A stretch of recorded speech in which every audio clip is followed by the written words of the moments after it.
खड़क सिंह के खड़कने से खड़कती हैं खिड़कियाँ।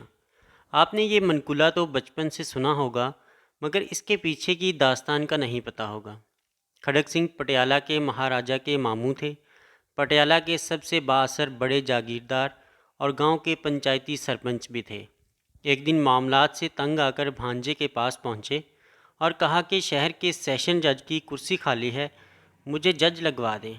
इन दिनों किसी भी सेशन जज के ऑर्डर अंग्रेज़ वायसराय करते थे। भांजे से चिट्ठी लिखवाकर खड़क सिंह वायसराय के पास जा पहुँचे। वायसराय ने ख़त पढ़ा। वायसराय ने उनका नाम पूछा। उन्होंने बताया खड़क सिंह। वायसराय ने तालीम पूछी। खड़क सिंह ने कहा, तुसी मैनू जज लाना है या स्कूल मास्टर। वायसराय हंसते हुए, सरदार जी मेरा मतलब कानून की कोई तालीम भी हासिल की है या नहीं, अच्छे बुरे की पहचान कैसे करोगे।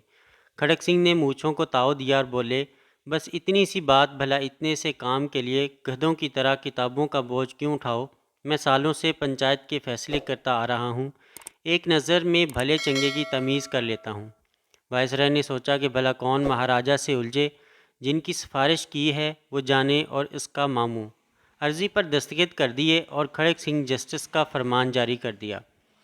अब खड़क सिंह पटियाला लौटे और अगले दिन बतौर जस्टिस कमरा अदालत में पहुंचे। इत्फाक से पहला केस कत्ल का था।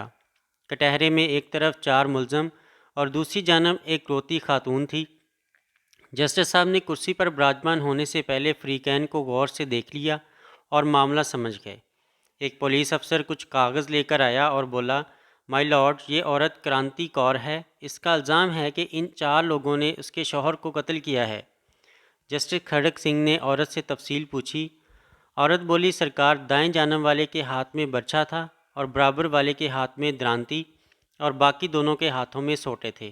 ये चारों कमाद के औले से निकले और खसम को मार मार कर जान से मार दिया।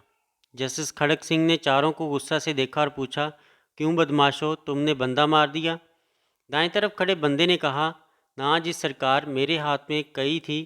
दूसरे ने कहा, मेरे हाथ में भी द्रांति नहीं थी, हम तो सिर्फ बात करने गए थे और हमारा मकसद सिर्फ समझाना था। खड़क सिंह ने गुस्सा से कहा, जो भी हो, बंदा तो मर गया ना।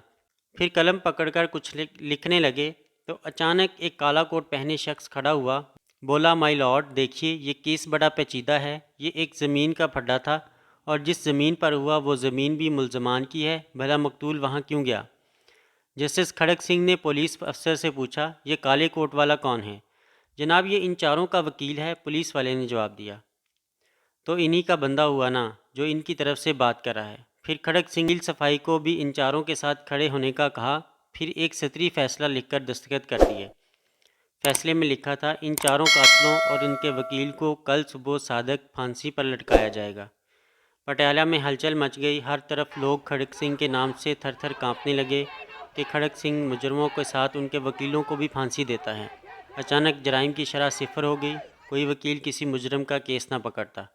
जब तक खड़क सिंह पटियाला जज रहे, रियासत में खूब अमन रहा। आस पड़ोस के रियासत से लोग अपने केस खड़क सिंह के अदालत में लाते और फौरी इंसाफ पाते। इस वाक़े में दौर हाजिर के बड़े पढ़े लिखे जजों के लिए एक गहरा सबक है कि अगर इंसाफ फौरी और मुजरमों के साथ उनके वकीलों को भी सज़ा मिलने लगे तो मुल्क में जराइम की शरह सिफर हो जाए।